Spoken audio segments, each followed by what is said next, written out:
Hello class 12th, welcome back to our channel Shikshak Junction, क्योंकि अब नहीं तो कब. Now, as you have opened this video, you obviously have found a new face, that too in the biology sector, और वो कोई और नहीं है, मैं ही हूँ. तो before giving you the introduction to the biology, क्योंकि आपकी ये फर्स्ट क्लास होने वाली है चैनल के ऊपर, तो कंटेंट के इंट्रोडक्शन से पहले you should know your mentor.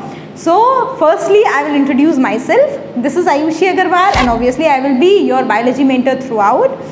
And regarding my educational qualifications, so I have pursued my BTech in biotechnology from VIT University Vellore, and my MTech is in bioprocess engineering from IIT Roorkee. Apart from that, I have worked on very many projects, out of which one project was named as, or it has been converted into a research paper, that is on the cancerous cells. So if you are interested in that particular field, you can search it on the Google itself, naming Ayushi Agarwal, you will find that, right? उसके अलावा बाकी की जो और qualifications है, ये जो और अचीवमेंट्स है, वो जैसे जैसे आप मेरे साथ पढ़ते जाओगे वैसे वैसे आपको अपने आप में ही क्लियर होते जाएंगे, है ना. क्वालिफिकेशंस कुछ कुछ अपने मुंह से नहीं बता के पता करना चाहिए. हम जो आपको कंटेंट डिलीवर कर रहे हैं उससे भी आपको समझ में आना चाहिए कि आपका मेंटोर वो क्वालिफिकेशन जो बोल रहा है वो एक्चुअली में परस्यू करता है कि नहीं. तो without wasting much of your time, we will directly start with our very first chapter, that is on the reproduction in the organisms. पहले हम सिर्फ बेसिक्स पढ़ेंगे. शिक्षक जंक्शन का मेन मोटिव है बेसिक्स को क्लियर करना, क्योंकि 12th के बाद आपके अल्टीमेटली कॉम्पिटिटिव एग्जाम्स कोई भी हो, वेदर इट इज़ बायोलॉजी और it is the maths field, the ultimate aim is to clear the competition, and competition is solely on the basis of basics. ऊपर का आप जो भी कुछ पढ़ रहे हो वो सेकेंडरी है. अनलेस एंड अनटिल आपका बेसिक क्लियर नहीं है, you can not go through your competitive exams. ठीक है, तो सबसे पहले हमारा जो टॉपिक आने वाला है that is the reproduction in the organism, और हम अपने बेसिक से ही पढ़ेंगे. आई नो कि आपको रिप्रोडक्शन के बारे में बहुत कुछ पता होगा, क्योंकि आप क्लास 10th में भी इसको डील करते हुए आए हो, लेकिन अब क्लास 12th के हिसाब से उसमें क्या चेंजेस आने वाले हैं वो पहले डिस्कस करेंगे. देखो, अगर आप लोग मेरे साथ कंटिन्यू रहोगे चैनल के ऊपर, तो आपको मेरी एक आदत का पता चलेगा कि I believe in learning from the names itself. Names are those particular things which themselves give us the meaning. ठीक है, तो जैसे रिप्रोडक्शन बोला, तो ऐसा प्रोडक्शन, ऐसा बायोलॉजिकल प्रोसेस जो बार बार रिपीट हो रहा है. रिपीट क्यों होगा?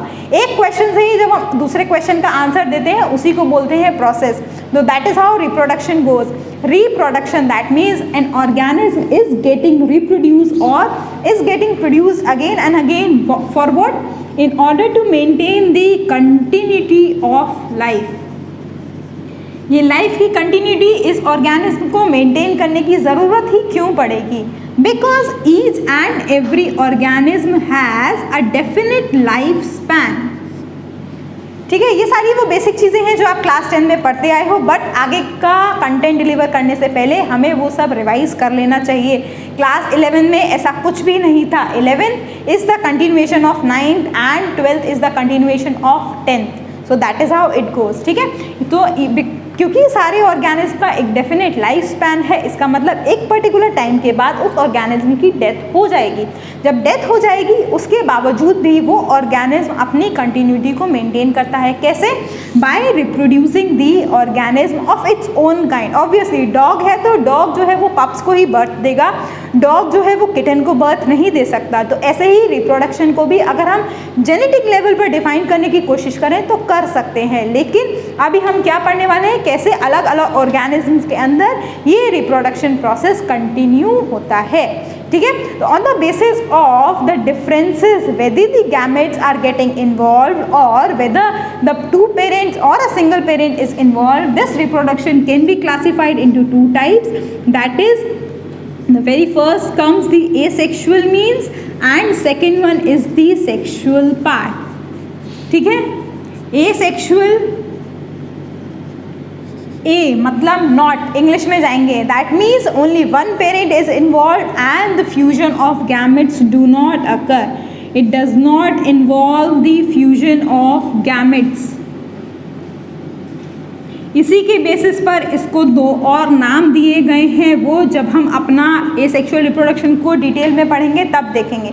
सेक्सुअल रिप्रोडक्शन बाई पेरेंटल है, दोनों पेरेंट्स इन्वॉल्व हैं, दोनों पेरेंट्स के गैमेट्स इन्वॉल्व हैं, इसीलिए इसको हमने बोला है sexual reproduction. You need 2 parents in order to get an offspring through this method. So this is how there goes the classification of the reproduction part. ठीक है, ए सेक्सुअल रिप्रोडक्शन क्योंकि uniparental है इसीलिए रैपिड भी होगा, और जो हमारे ऑर्गेनिज्म हैं वो सिमिलर होंगे, कोई जेनेटिक रिकॉम्बिनेशन नहीं है, फ्यूजन ऑफ गैमेट्स नहीं है, इसीलिए जेनेटिक रिकॉम्बिनेशन भी नहीं होगा।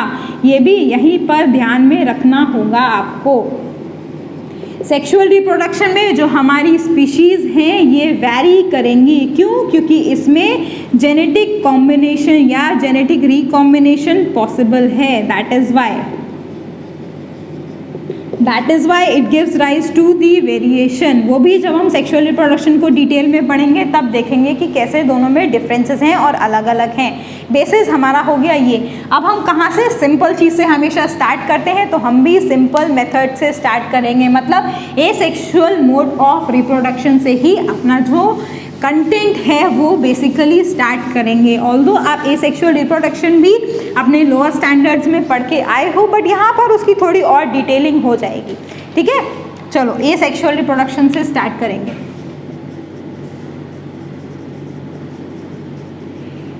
एसेक्सुअल रिप्रोडक्शन के 2 नाम, जैसे कि मैं अभी आपको थोड़ी देर पहले बता रही थी कि क्योंकि ये यूनिपेरेंटल है, गैमेट्स का फ्यूजन नहीं होता, इसीलिए इसको 2 नाम भी दिए गए हैं। So that is why it is also known as agamogenesis. वापस से ए का टर्म है, ए का मतलब है नॉट, क्योंकि गैमेट्स का फ्यूजन इन्वॉल्व नहीं है, that is why this asexual reproduction is known as ए गैमोजेनेसिस।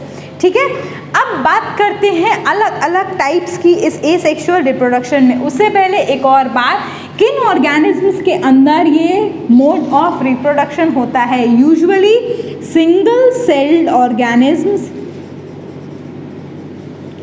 लेकिन सिर्फ सिंगल सेल या फिर सिर्फ यूनिसेलुलर ऑर्गेनिज्म के अंदर ही नहीं होता। अगर आपका अभी तक का ये मिथ है कि एसेक्सुअल रिप्रोडक्शन सिर्फ यूनिसेलुलर ऑर्गेनिज्म में होता है, तो ऐसा नहीं है। It takes place in the multicellular organisms also, but those organisms are of simple organisation. जैसे कि अगर हम बात करें ईस्ट एक सिंपल मल्टी सेलुलर ऑर्गेनिज्म है। इसका जो बॉडी का स्ट्रक्चर है, जो बॉडी की ऑर्गेनाइजेशन है वो कॉम्प्लेक्स नहीं है, लेकिन है मल्टी सेलुलर, और इसके अंदर भी ये एसेक्सुअल रिप्रोडक्शन ही परफॉर्म होता है।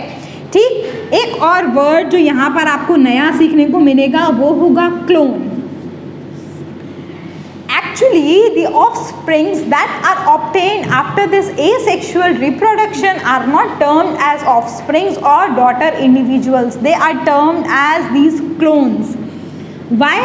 Because in the absence of genetic variation, the offsprings that are obtained through the asexual reproduction are morphologically as well as genetically similar. दोनों केसेस में सिमिलर होंगे। अगर उनका आप मॉर्फोलॉजिकल कैरेक्टर देखो, मतलब अपीयरेंस देखो, फिजिकल अपीयरेंस, तो वो भी पेरेंट से बिल्कुल डिक्टो सेम होगा। वो होता है ना कार्बन कॉपी, वो वाली बात होगी। और उसके अलावा अगर इनका आप जेनेटिक रिकॉन्स्टिट्यूशन देखोगे तो ऑब्वियसली बात है वो तो सेम होगा ही होगा। That is why these particular organisms are known as clones. अब से हम अपने ऑफस्प्रिंग्स को जो भी यहाँ से मिलेंगे एसेक्सुअल रिप्रोडक्शन के थ्रू, उनको हम ऑफस्प्रिंग्स नहीं बोलेंगे, उनको हम टर्म करेंगे एज अ क्लोन। ठीक, अब बात करते हैं अलग अलग मेथड्स की, या what are the different types through which this asexual reproduction is being carried out. सबसे पहला हमसे सबसे बेसिक बचपन से पढ़ते आए हैं हम, क्या? फिजन। पहले बाइनरी फिजन पढ़ा था, अब हम थोड़े स्टैंडर्ड हायर स्टैंडर्ड में आ गए हैं, तो 2 तरीके के फिजन पढ़ेंगे। कौन कौन से? एक तो हो गया बाइनरी और दूसरा हो गया हमारा मल्टीपल फिजन। फिर से नाम पे जाएंगे। बाइनरी, बाई का मतलब होता है 2, that means when an organism divides into 2 half exactly similar and both the halfs gives rise to the offsprings, that is known as this binary fission, उसके ऑपोजिट हो गया हमारा मल्टीपल फिजन। जब एक ही ऑर्गेनिज्म अलग अलग पार्ट्स में divide होकर मल्टीपल नंबर ऑफ क्लोन्स देगा, that particular thing is known as this multiple fission. ठीक, इसके अलावा नेक्स्ट, अच्छा इसमें और इस वाले में जो नेक्स्ट आएगा उसमें एक मेन इम्पॉर्टेंट डिफरेंस है। फिजन में यूजुअली क्या होता है कि जो हमारा बॉडी है पेरेंट सेल का वो इक्वल पार्ट्स में डिवाइड होता है, ठीक है, ताकि किसी के साथ धोखाधड़ी ना हो किसी भी ऑर्गेनिज्म के साथ। लेकिन बडिंग में क्या होगा, हमारी पेरेंट बॉडी में से कुछ बड लाइक स्ट्रक्चर आउटग्रोथ करेंगे। मतलब जैसे कि आप मानो कि ये हमने हाइड्रा बनाया, तो इस हाइड्रा की ये तो हो गई पेरेंट बॉडी, लेकिन इसी पेरेंट बॉडी के अंदर से ये कुछ एक बड तरह का इमर्ज होगा, जो मैच्योर होने के बाद यहाँ से ब्रेक डाउन होगा, और ब्रेक डाउन होने के बाद ये बड एक इंडिविजुअल को राइज करवाएगा। इसको ही बोलते हैं बड, ठीक है। जैसे हमारे फ्लावर्स में बड निकलती हैं, बड़ा होने पर वो हमें पूरा फ्लावर देती हैं, ऐसे ही ये बड जब हाइड्रा में से निकलेगा या किसी भी ऐसे ऑर्गेनिज्म के अंदर ईस्ट में से भी निकलेगा, तो क्या करेगा, एक ऑर्गेनिज्म को ही राइज करेगा या फिर अपने क्लोन को देगा। लेकिन यहाँ पर जो डिफरेंस है वो ये है कि फिजन में एग्जैक्ट हाफ हुआ था हमारी बॉडी का, या फिर अगर मल्टीपल फिजन है तो बहुत सारे पीसेस में हमारी जो पेरेंट बॉडी थी वो फ्रैगमेंटेड हुई थी। यहाँ पर बडिंग में अनइक्वल नंबर ऑफ डिवीजन होता है, ठीक है। ज़रूरी नहीं है कि ये जो बड है वो हाइड्रा या पेरेंट प्लांट की बॉडी के बराबर होने के बाद ही डिवाइड करे, that is not true at all. In this budding part and unequal या फिर अनप्रपोर्शनेट भी आप बोल सकते हो, वो एक मास ऑफ सेल्स हमारी बॉडी के अंदर से निकलता है और फिर वो बाद में डिवाइड होता है, ठीक है। इसके बाद कुछ और मोड ऑफ रिप्रोडक्शन इसी एसेक्सुअल के केस में आएगा हमारा ज़ूस्पोर्स एंड कॉनिडिया। ये यूजुअली एल्गी के केस में परफॉर्म होते हैं। जो हमारी यूनिसेलुलर एल्गी है वो इस मेथड को अडॉप्ट करती है, एसेक्सुअल मेथड को अडॉप्ट करती है for the purpose of the reproduction, ठीक है। एल्गी और फंजाई ये दोनों ऐसे किंगडम्स हैं जो इस मेथड के थ्रू एसेक्सुअली रिप्रोड्यूस करते हैं। ऑल्दो एल्गी और फंजाई जो हैं वो सेक्सुअली भी रिप्रोड्यूस करते हैं। कैसे करते हैं वो आप अपनी क्लास 11th में पढ़कर आ चुके हो, तो उसकी डिटेलिंग्स हम यहाँ पर नहीं करेंगे।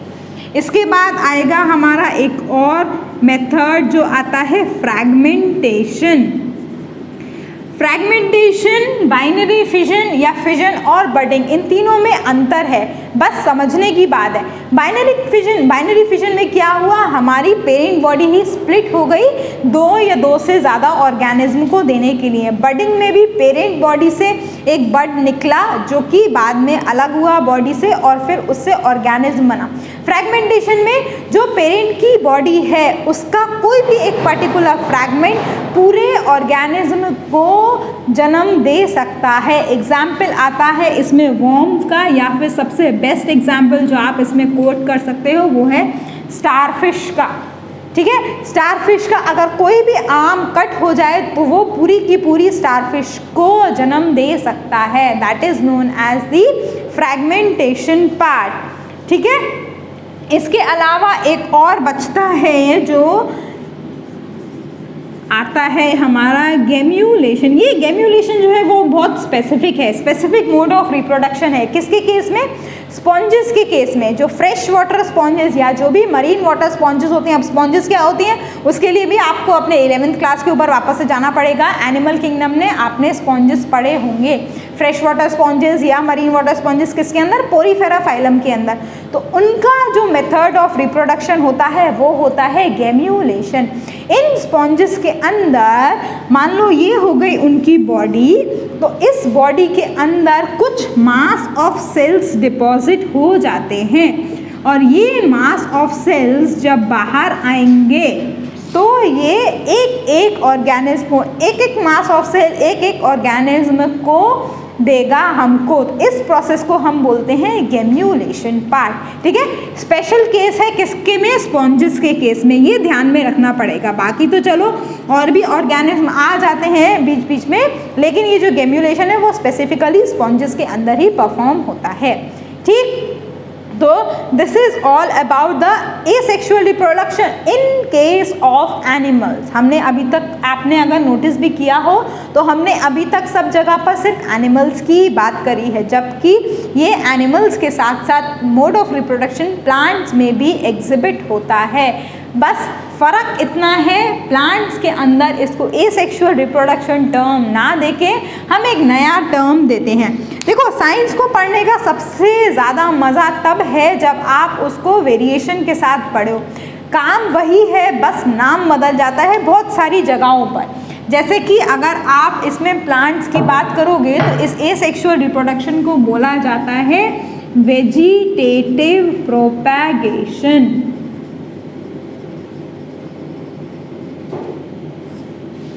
अब इसको वेजिटेटिव प्रोपैगेशन क्यों बोला जाता है या कैसे ये एसेक्सुअल मोड ऑफ रिप्रोडक्शन की प्रिंसिपल्स को फॉलो करता है, वो हम नेक्स्ट वीडियो में डिस्कस करेंगे। और उसी के साथ साथ नेक्स्ट वीडियो में एसेक्सुअल रिप्रोडक्शन में ये वेजिटेटिव प्रोपैगेशन के जो और मेथड्स हैं उसको भी हम देखेंगे। उसके लिए आपको चैनल को सब्सक्राइब करना पड़ेगा अगर अभी तक आपने नहीं किया हो तो। ठीक है, क्योंकि अब कंटिन्यूटी में हम क्लास 12 के ऊपर स्पेसिफिकली फोकस करके उसकी वीडियोज़ आपको प्रोवाइड करने वाले हैं। ठीक है, और अगर हाँ एक और बात, अगर कोई भी डाउट आता है आपको किसी भी क्लास को लेकर तो you can mail us at our channel ID, that is shikshakjunction@gmail.com। Screen पर नीचे वो लिखी हुई भी आ रही होगी। अगर वहाँ पर थोड़ा लंबा प्रोसेस है ऑब्वियसली, लेकिन हाँ अगर आपको कमेंट्स में भी उस चीज़ को आप बोल सकते हो।